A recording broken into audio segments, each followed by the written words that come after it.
This program is about unsolved mysteries. Whenever possible, the actual family members and police officials have participated in recreating the events. What you are about to see is not a news broadcast.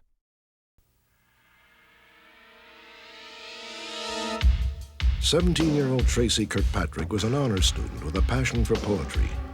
In 1989, Tracy was stabbed to death in the clothing store where she worked. 3 months later, a man claiming to be the killer made this bizarre telephone call. I know this is going to sound surprising, but 3 months ago, I stabbed a girl to death. Perhaps you can help catch him. Folsom Prison, California. For years, it was thought to be virtually escape-proof. But in 1984, a convicted killer, Steve Wilson, pulled off an ingenious jailbreak and became the first man to escape from Folsom in 15 years. In 1943, 22-year-old Frankie Bloomer was reported missing in action when the destroyer USS Rowan was sunk in battle. A few days later, Frankie's picture, taken on a hospital ship, appeared in the newspaper. For almost 50 years, his family has been asking, what happened to Frankie Bloomer? In 1965, 22-year-old Judith Hyams vanished without a trace from Coral Gables, Florida. 25 years later, in a bizarre turn of events, a series of anonymous phone calls claim that Judith is still alive. Also, we'll bring you an intriguing update on our story of Amelia Earhart, the legendary aviator who disappeared while flying around the world in 1937. Recently, an expedition found a piece of equipment which may have been on her plane. Join me for this fascinating edition of Unsolved Mysteries.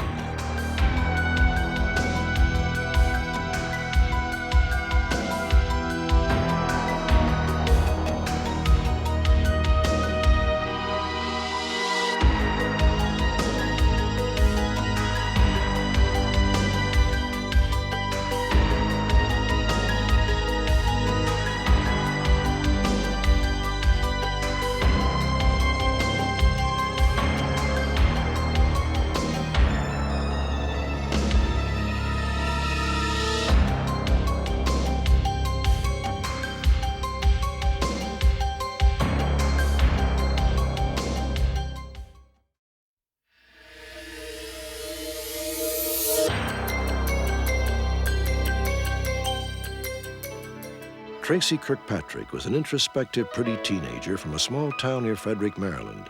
The third of 4 children, Tracy was an honor student who loved reading and writing poetry. In early 1989, Tracy read her family a haunting poem written by Christina Rossetti. Tracy seemed to be asking them not to grieve for her when she was gone.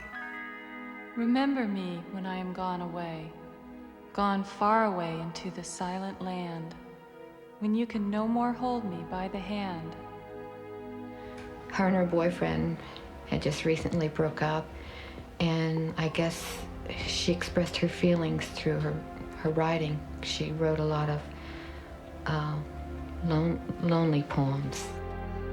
She's very intelligent. She's a hard worker, and she loved people, and she loved to be around people, and she loved to have a lot of friends and everything. Now this is our new spring line. We have it in blue. During Tracy's senior year in high school, she held down 2 part-time jobs, one of them a sales clerk in a woman's clothing store. All over. Just got a new shipment in. On the night of March 15th, 1989, Tracy was assigned to close the store and tally up the day's receipts. 15 minutes before closing time, Tracy was alone. It was 8:45 p.m. 2 hours later, a shopping mall security guard noticed that the lights inside the women's clothing store were still on. The front door was unlocked. The guard called out but received no response. He walked toward the back of the store.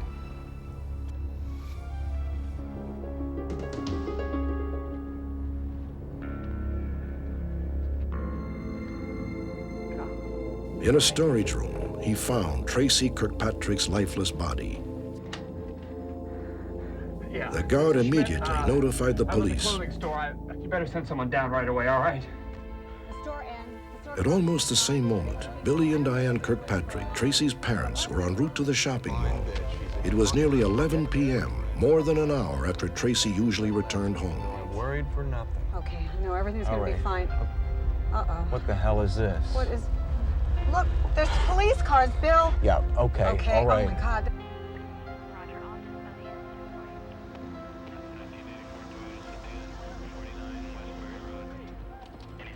As soon as I seen it was at the store, I jumped out of the car. And I went up to the door, and they didn't want to let us in at first because they really didn't know who we were. Our daughter Tracy works here. All right, hold on. Chief, your parents? She's okay now. Thank you. Our daughter Tracy, is she okay? I said, is she all right? Can I see her? And when he shook his head, no, I just blocked out everything. I didn't want to hear the rest of what was going to be said to me. No. All right. Bill? Oh, okay. Oh, Diane, sit down. What did someone have against her that they would do something like that to her? She never did anything to hurt anybody. Police could find no apparent motive for Tracy Kirkpatrick's brutal murder. There was no sign of sexual assault. The day's cash receipts had been left untouched on the counter. Since there were no indications of a struggle, police believe the murderer must have been someone Tracy knew. A thorough analysis of the crime scene turned up latent fingerprints, but no other physical evidence. The case was stalled. Then 3 months later, police got their first real lead when a mysterious telephone call was recorded by a nationwide confession hotline in Las Vegas. Hello, my name is Don, and I'm calling from Frederick, Maryland. This is a tape recording of the actual phone call. I know this is going to sound surprising, but 3 months ago, I stabbed a girl to death. And you might think that in making this tape, I'm setting myself up to be caught. But there are a lot of guys named Don in Frederick. The hotline immediately notified the Frederick police. The sincerity that I heard in that voice and the knowledge that the person was displaying, talking about what he had done, at that point convinced me that I probably was listening to the killer. Detective Horner thought the caller's knowledge of the case was convincing. He took the tape to his chief. Yes, sir. Well, let's listen to it then. The girl I killed was working in a ladies' sportswear store. I often came by and talked to her when she was working alone. And one night when she was in the storeroom and we were talking, our conversation turned into an argument. And so I took out a knife that I have with me at all times, and I killed her.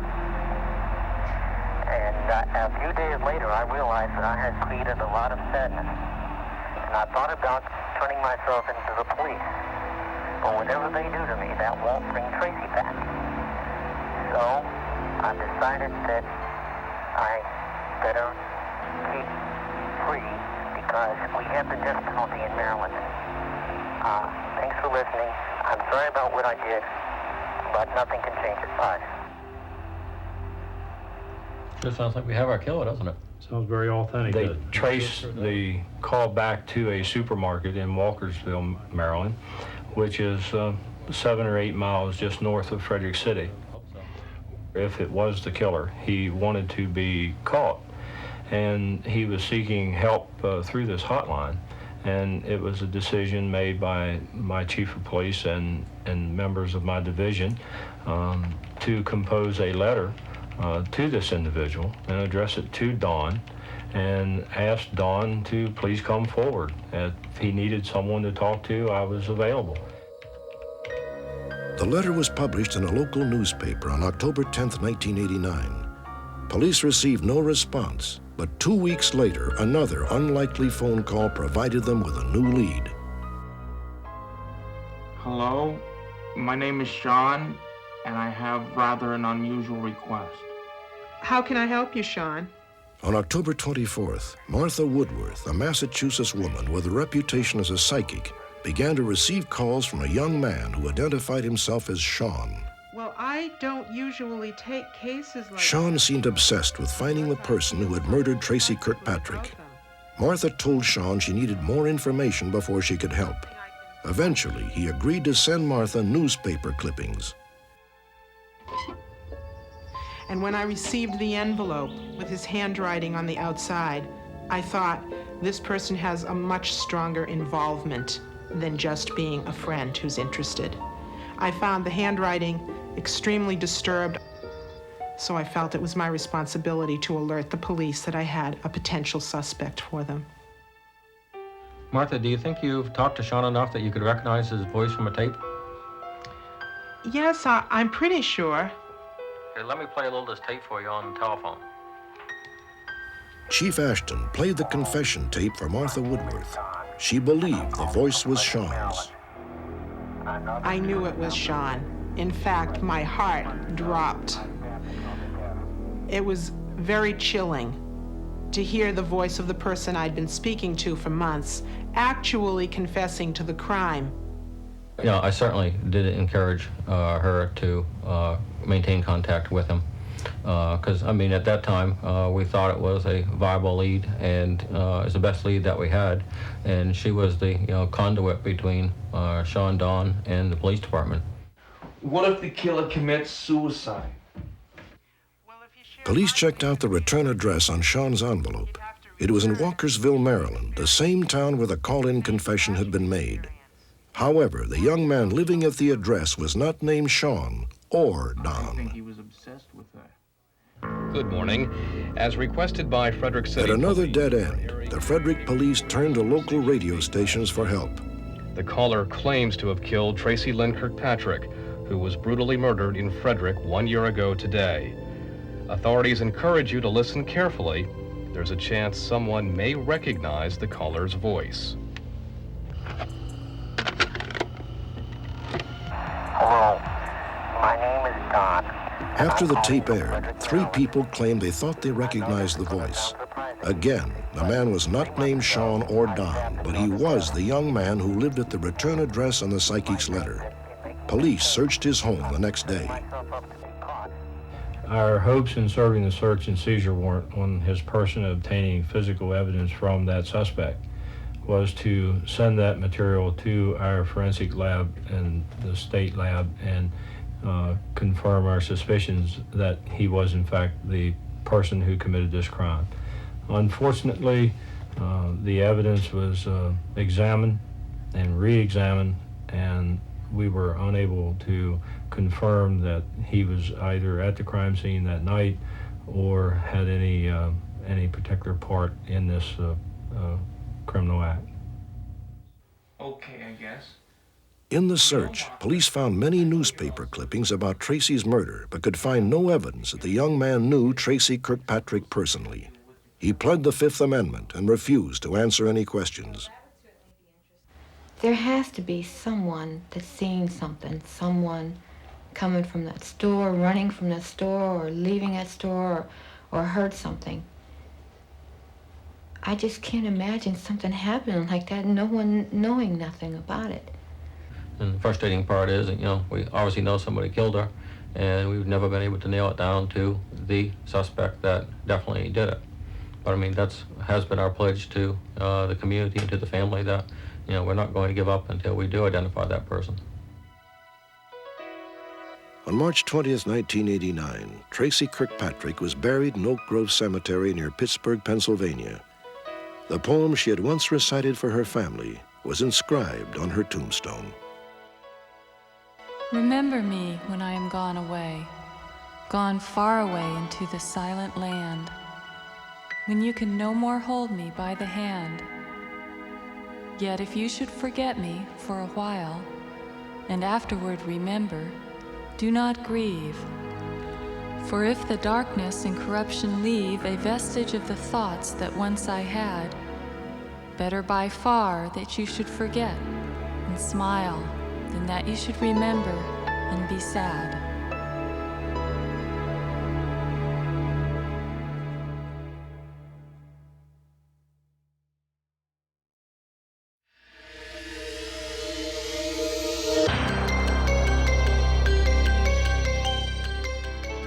Six decades ago, famed aviator Amelia Earhart captured the heart and spirit of an entire generation with her courageous, record-breaking flights.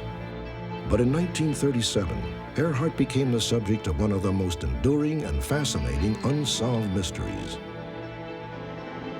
On May 20th, 1937, Amelia and her navigator, Fred Noonan, began their attempt to circumnavigate the world in a twin-engine Lockheed Electra.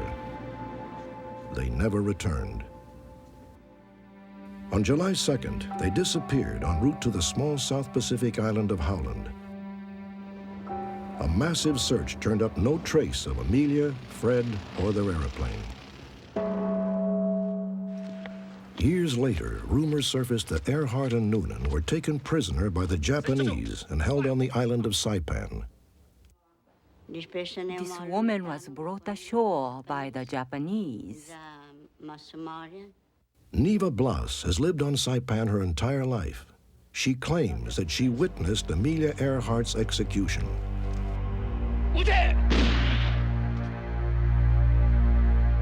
Were Amelia Earhart and Fred Noonan taken prisoner and executed on the island of Saipan? Or did their plane in fact go down in the vast and unforgiving waters of the South Pacific? Shortly after our broadcast, we learned of an intriguing discovery that may finally solve the mystery of Amelia Earhart's disappearance. In October of 1989, a 17-member expedition spent 3 weeks on a tiny uninhabited island called Nikumaroro. Nikumaroro is 420 miles from Amelia's destination, Howland Island. The operation was headed by aviation archaeologist Rick Gillespie.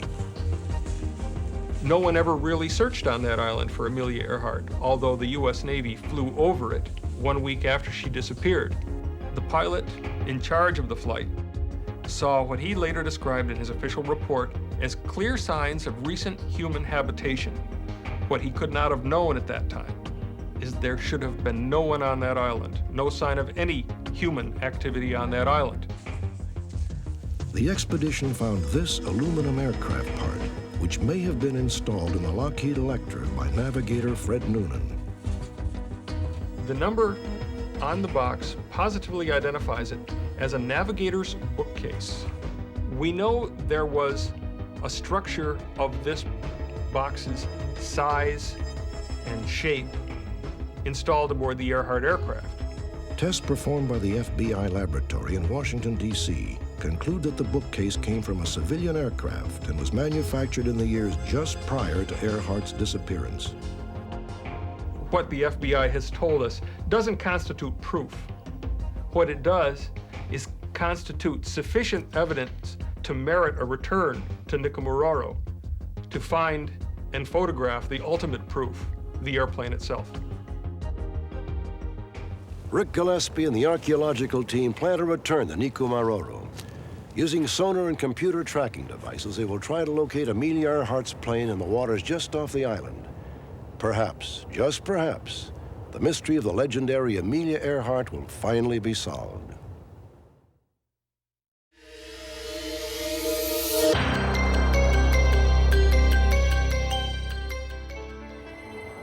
In 1976, a 30-year-old jack-of-all-trades named Steve Wilson showed up in Olancha, California. He was a licensed pilot and a certified electrician. He said he had come from San Diego, but never revealed much else about his past. With his rugged good looks and smooth-talking charm, Wilson soon made friends with the local residents. People liked Steve Wilson. He could tell you anything you wanted to hear and make you believe it. He was very much involved with the college. He liked to lift weights. He liked to weld. And when he was around a group of people that he enjoyed, he was very friendly and very fun to be around. Wilson did occasional odd jobs on the Cabin Bar Ranch, a 900,000-acre spread 100 miles west of Death Valley. The ranch was owned by Bill Thornburg, a prominent horseman. 22-year-old Callie Thornburg lived at home and worked right alongside her father. When Steve Wilson met Callie, he took an immediate interest in her. They courted for 9 months, and with Bill Thornburg's blessings, ran off to Reno to get married. Dad wanted me to get married because he felt that I needed to have something other than him and the ranch. As we were driving to Reno, or even the day before we left, I was wishing there was some way that I could get out of it or not get married, but I felt as though I had made that commitment and there was no way to get out of that. The marriage was an immediate disaster. Wilson was abusive and threatened Callie. Just 2 months after the wedding, Callie left her husband and moved back in with her father. Wilson was no longer welcome on the Cabin Bar Ranch. How are you, hon? A few days later, Callie told her father that Wilson had been making threatening phone calls. I didn't realize that guy was so crazy. I'm really afraid. I don't know what to do. The threats sparked a feud between Bill Thornburg and Steve Wilson. Well, I don't like to say this at all, Callie, but I really fear for your life. The guy's a nut. Wilson would call on the phone and harass us, and he would say things like, "I will hurt you worse than you've ever been hurt before. I will take everything you love away from you. You will pay. You will learn to love me. You will learn that loving me is easier than being away from me." About 3 weeks after the breakup, Steve Wilson showed up at the ranch to get Callie back. Callie! Callie, come out here! Callie, I want to talk to you right now. Come out here. What do you want, Wilson? I want to talk to Callie. She'd want to talk to you. Callie, I love you. Well, she don't love you. It's over with. This is between me and Callie. Get off the ranch. Why are you doing this to me? Just go away! I love you, Callie. Hey, I'm telling you, Wilson, get off this ranch. You hear what I'm saying? It's not worth it.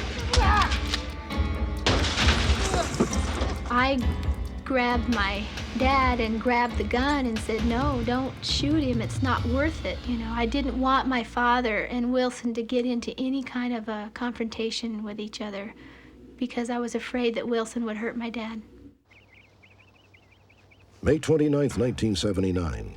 At 6 a.m., Bill Thornburg left the ranch house to do his morning chores and never returned. When I got there, he wasn't there. And so I waited for about, 15 to 20 minutes, and he never showed. I thought something was wrong because he was always on time. Dad? And so I walked out to the water lines, and I found his truck with his every morning cup of coffee sitting on the dashboard, and it was still hot. Dad! Dad! Dad! Bill Thornburg was never seen again. Steve Wilson had also disappeared. 7 months passed. Then on Christmas Eve, 1979, a teenager riding his dirt bike through the desert, 45 miles south of the ranch house, made a grisly discovery. A teenage boy on a dirt bike had been over in the Sand Canyon area and had come across the skeletal remains of a body. The boy knew his parents wouldn't believe him if he told them, so he actually took the head and rode back to his house. And at that time, his parents called the sheriff's office, and they went out and investigated. With the evidence at the scene, the clothing, and different articles, it was immediately known that it was Bill Thornburg's body. And all the evidence led to Steve Wilson. I believe he vented a lot of his rage at Bill up and to the point where he took him out and murdered him. Another year and a half passed, and Steve Wilson was still on the run. Then in 1981, he was spotted by a game warden in Kodiak, Alaska, and was subsequently arrested in Las Vegas. He pled guilty to first-degree murder and received a sentence of 25 years to life at Folsom Prison in California. Folsom Prison is a maximum security facility housing many violent killers. When Steve Wilson arrived, there had not been an escape in 15 years. Wilson immediately went to work, ingratiating himself to the officers and administrators. Mr. Martin, good morning to you, sir. How you doing, Steve? Listen, a little favor I'd like to ask if you could help me out. He joined the in-house work program and used his charm on those who could help him. It'd be a big help to you in the office. You know, much more down here sweeping up and stuff. Steve was a model prisoner. I have 30 years in this career of mine. And I would have to say that this guy is the greatest clerk I've ever had. Before long, Wilson became the clerk in charge of shipping. It is one of the most coveted inmate jobs in the prison, with the least supervision and the most freedom of movement. Hey, Larry. Hey, Steve. How you doing? Good. Hey, look at invoice 1403. When he became a clerk in the warehouse up adjacent to the metal factory and the license plate factory, but his job would entail him being in all different areas of the warehouse, picking up inventories, picking up invoices, work orders. So for him to be in a certain area at any time would not be unusual, would not be significant, and if he wasn't there, would not be significant either. 2 years passed. Prison officials had no idea that during that entire time, Wilson was plotting a way out. At 8:30 a.m. on August 3rd, 1984, while Wilson was working near the loading dock, he put his escape plan into effect.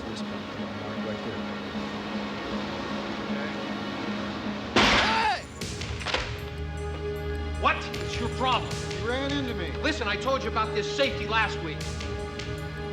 It was his fault. Watch it.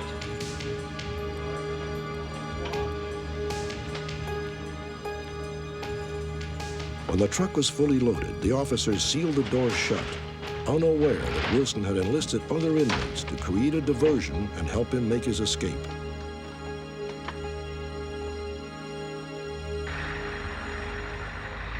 Wilson's meticulous planning had worked. Nobody noticed that he'd left the loading dock.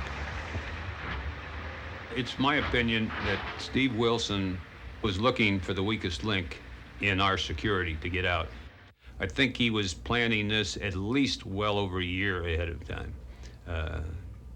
He was an intelligent individual, and when you have vehicles going in and out of a secure area, that's your weakest link. The escape plan was modeled almost exactly after the last successful escape from Folsom in 1969, 15 years earlier. Authorities believe that as soon as a truck left the prison grounds, Wilson cut a hole in the roof using tin snips he had stolen from the prison metal shop. Just minutes later, the truck pulled into a local building. When the truck's driver went inside for a cup of coffee, Wilson squeezed through the hole he'd cut and disappeared. Having Wilson on the loose is very hard for me because I can never really relax. I don't like being alone, and I'm always looking around all the corners. I'm constantly in fear. Before Steve Wilson was sent to Folsom Prison, he was interviewed on videotape by a psychiatrist. I was thinking anything. I can't say that I was planning to kill him, that I wasn't planning to kill him, or anything. I just turned in and drove straight to the grave. Now, who was driving at that point?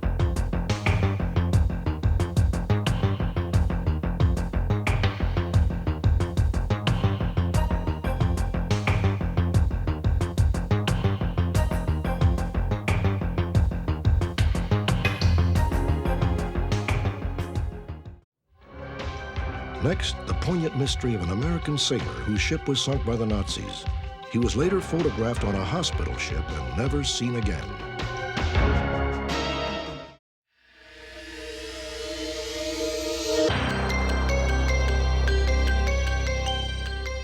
Most of us are familiar with the heartbreaking stories of American soldiers still missing in action in Vietnam, and the anguish and uncertainty their families face. It's astonishing to think that there are other families who've been carrying that same terrible burden ever since World War II. Yet along with that burden of despair comes a miracle of hope. This is a story of one American sailor's family and their steadfast dream of reunion. Frank Joseph Bloomer was born on October 12, 1921 in Ziegler, Illinois. The younger of two sons, he loved the outdoors, especially swimming and fishing.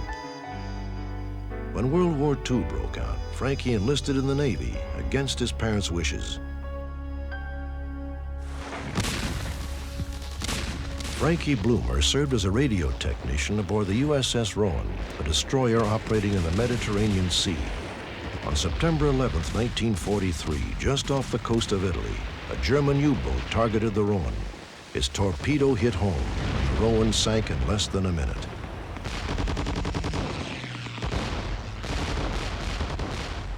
"202 American sailors were killed. Reported missing in action was 22-year-old radio man 3rd class Frankie Bloomer. His parents heard that the Rowan was sunk on their car radio. In a short time, they were notified that it was missing in action. Incredibly, less than a week later, Mrs. Jane Bloomer saw a newspaper article with this photograph of 3 survivors of the USS Rowan. She recognized the man in the middle as her son, Frankie. I know this is him. Look at this. She immediately contacted her other son's wife, Dorothy. The eyebrows? The 2 women compared the newspaper photograph with pictures of Frankie. Yes, see? I noticed that too. Oh, it is him. When I first saw the newspaper picture of the 3 survivors, I was positive the one was Frankie. It had characteristics. He had the features, and I knew it was Frankie. Jane Bloomer took the photographs to a local mortician who was an expert at photo identification. See how he's holding his arm there? Did he ever break his arm, maybe as a child? Yes, he did. I would say that these 2 men are absolutely the same. Are you sure? From my observation of this evidence, I definitely would conclude they're one and the same. Thank you. When the mortician told my mother-in-law that he felt this picture was of Frankie, it gave her a lot more hope. She wrote to the American Red Cross to see if they could help her, and they said they got all of their information from the War Department, and that they could not find any information that she did not already have. Frankie's mother never stopped believing that her son was alive. When Mrs. Bloomer died in 1971, she passed her hope to a new generation, her granddaughter, Janie. As a very small girl, the first time I can remember hearing or finding out about my Uncle Frankie was at my grandma's house.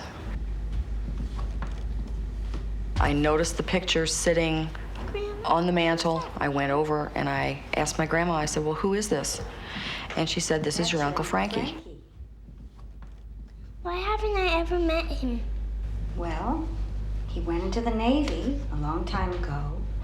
He just hasn't come back yet, but I'm sure he will. I would say that my grandmother and grandfather lived with this haunting feeling of never knowing if he was alive or dead until the day they died. Also,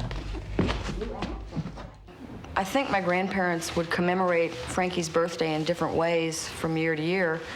It never went forgotten. I can recall a time when we were over at my grandmother's house to eat dinner, and there happened to be a cake on the table, and I asked why there was a cake there, and she told me that it was because it was Frankie's birthday. Where is he? he's away just now. When is he gonna be back? I don't know, Janie. I don't know.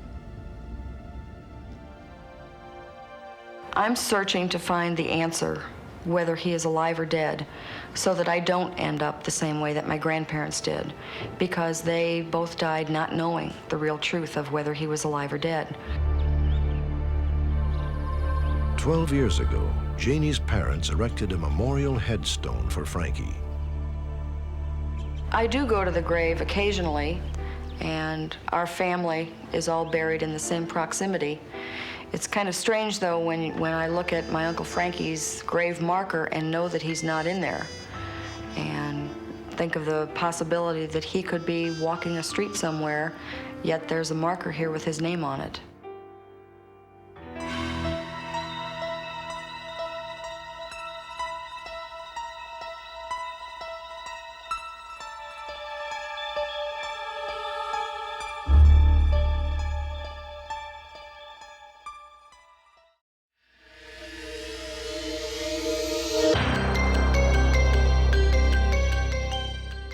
young woman to be pregnant and unmarried is nearly always a disturbing and unsettling prospect. In 1965, Judith Hyams, a 22-year-old medical technician from Coral Gables, Florida, found herself in that difficult predicament. With nowhere else to turn, Judith Hyams apparently decided to have an illegal abortion. It was a decision that probably led to her disappearance and quite possibly her death. Judith Hyams learned she was pregnant in August of 1965. All right, if you'll just sign your name and address here. The name she gave her pregnancy test was B. Kenny, evidence that she may have been trying to keep her condition a secret. Just walk down the hall and the first door to your right. Judy never said anything to me about the fact that she might have been pregnant. She never even told me that she went to have a pregnancy test. She called me, I guess the day that she was going to have the abortion, if that is what happened, to tell me that she was going shopping. She was leaving work early and going shopping. The day she disappeared, Judith went to her bank and withdrew $300. She told her friends that she was going to buy a watch. Police believe that instead, Judith used the money for an illegal abortion. We were able to determine that she contacted a close friend of hers who helped arrange an abortion through the suspect, Dr. George Haju. And through that, a date and time and a price were set for it. Judith made the arrangements to get the money, and the last time she was seen, we feel that she was on her way to get this abortion. Get plenty of rest. You'll be fine in no time, huh? George Haju was a Hungarian immigrant who posed as an accredited physician. According to police, Haju operated an illegal abortion clinic in Coral Gables. Judy?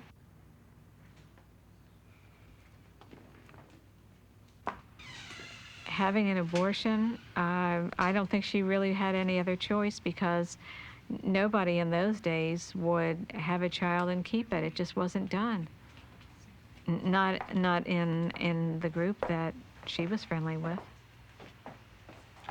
Julie? Judy. Judy. Right through here, huh? A lot of people have said that what happened to her was that she died having an abortion. Judy was a lab technician. She had a lot of medical knowledge. I find it hard to believe that she could have died having an abortion. I mean, surely she would have known. She was intelligent enough to know to go for help someplace. Judith Hyams disappeared on September 14th, 1965. 3 weeks later, a rental car registered in her name was found 650 miles away in Atlanta, Georgia. On the back seat were traces of blood. Unfortunately, the car had sat there for 2 or 3 days before it was found. And then by the time we were able to conduct any crime scene on it, the car had been handled by other people, other police agencies. And by the time it got back to Dade County to be processed, whatever crime scene existed was totally ruined. A local resident had spotted a man in his 30s parking the vehicle. He removed what appeared to be a duffel bag from the trunk and then left the area. This man has never been identified.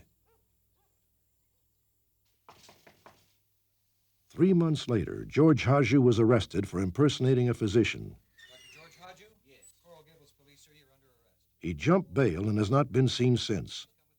Perjury charges against him are still in the books, and police speculate he may know what happened to Judith Hyams.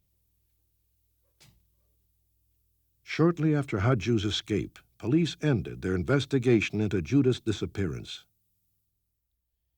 The Judith Hyams case soon faded from local memory. But 25 years later, the investigation would be reopened thanks to a bizarre series of events that began with a police narcotics lecture in Nebraska. Captain Chuck Shear of the Coral Gables Police Department was unfamiliar with the Hyams case. In 1990, Shear had a speaking engagement at a police academy 200 miles west of Omaha, Nebraska.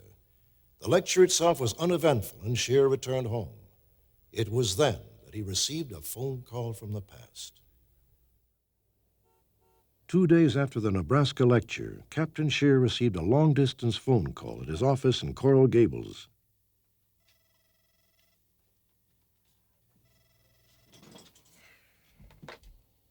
Hello? Hello, is this Captain Scheer? Yes, it is. What can I do for you?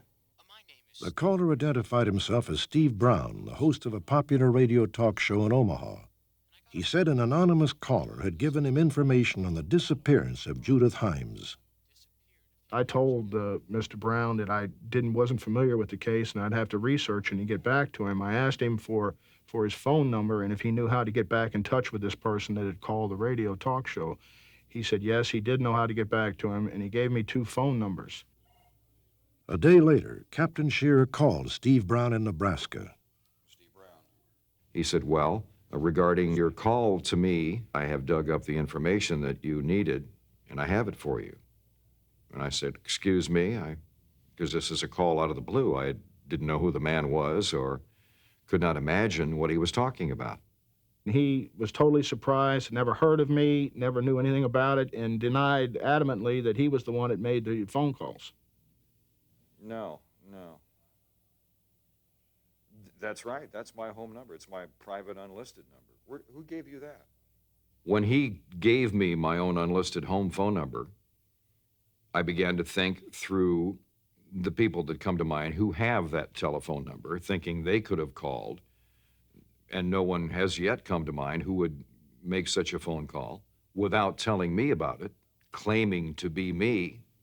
Well, now I'm confused. I don't know what to think. Why would a 25-year-old case surface all of a sudden out of Omaha, Nebraska, when in fact I've never been to Omaha, Nebraska in my life prior to this time, and had no knowledge or anything about the case. I never mentioned the case whatsoever the whole time we were out there, for the simple reason I really didn't even know about the case to give anybody any information or anything. Good evening, Coral Gables Police Department. Captain Scheer, one moment. 2 days later, Captain Scheer received another unusual phone call. Hello, Captain Scheer. Judy Himes is alive, and she lives in Omaha. Who is this, please? Judy Himes is alive, and she lives in Omaha. Who is this? Hello, who is this?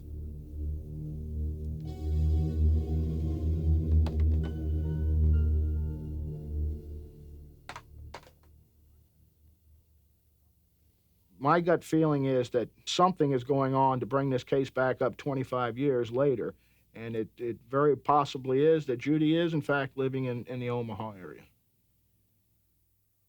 In the fall of 1989, an article on the Himes case appeared in a local newspaper.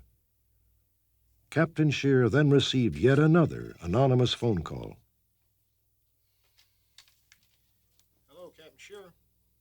The third phone call that I received was from a man that identified himself as an informant for the FBI. Yeah, would you give me your name, please?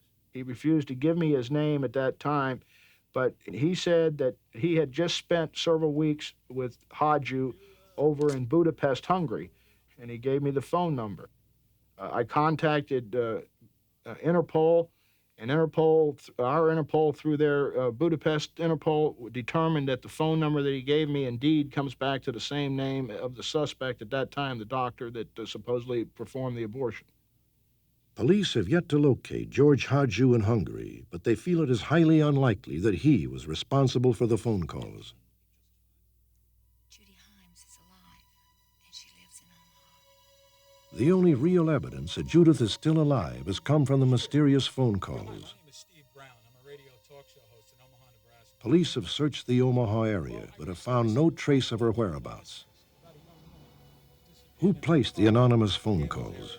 If they are telling the truth, where is Judith Himes today? Did she have an abortion and die as a result? Or did she just disappear? The only possible scenario that I could see is that if in fact she didn't want the family to know about the supposed abortion at the time, and she just disappeared and in fact has been missing for 25 years, not wanting her family to know about it. I'd like to believe that she's someplace and that she could be found, or that she'd come back, or that we'd know that she's all right. I guess my personal theory is it's hard to believe that she would be dead.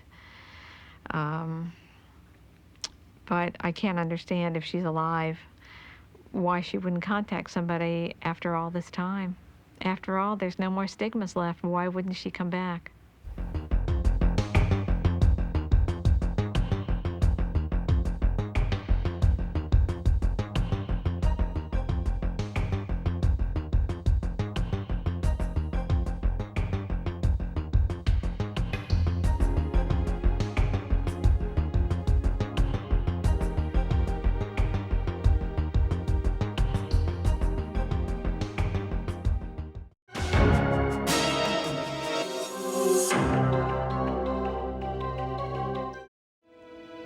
In 1980, two women in Texas had a strange encounter with an unidentified object on a desolate highway outside of Houston. Within hours, they were stricken with mysterious illnesses which continue to plague them today. A genuine UFO, a military operation, or something new and unexplained. Join me next time for another edition of Unsolved Mysteries.